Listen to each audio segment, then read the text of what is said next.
ഗുഞ്ചം sweet കിച്ചണിലേക്ക് സ്വാഗതം. ഇന്ന് കണ്ണൂരുടെ വെള്ള നെയ്യപ്പാണ് ട്രൈ ചെയ്യുന്നത്. ഒരു കപ്പ് പച്ചരി നല്ലെണ്ണം കഴുകി 4 മണിക്ക് കുതിർത്തതിന് ശേഷം ഒരു മിക്സിയുടെ ജാറിൽ ഊറ്റിയിടുക. അതിലേക്ക് 1/4 കപ്പ് പഞ്ചസാര, 2 ടീസ്പൂൺ മൈദ, 1 കപ്പ് ചോറ്.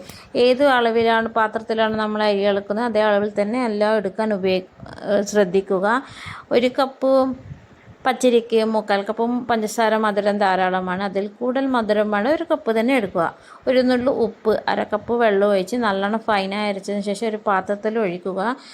പാത്രത്തിൽ ഒഴിച്ച ശേഷം മിക്സിയുടെ ജാറിൽ 2 സ്പൂൺ വെള്ളവും ഒഴിച്ച് അതും കൂടി അതിലേക്ക് ഒഴിച്ച് നല്ലോണം ഇളക്കി ഒരു 8 മണിക്കൂർ സോക്ക് ചെയ്യാൻ വെക്കുക.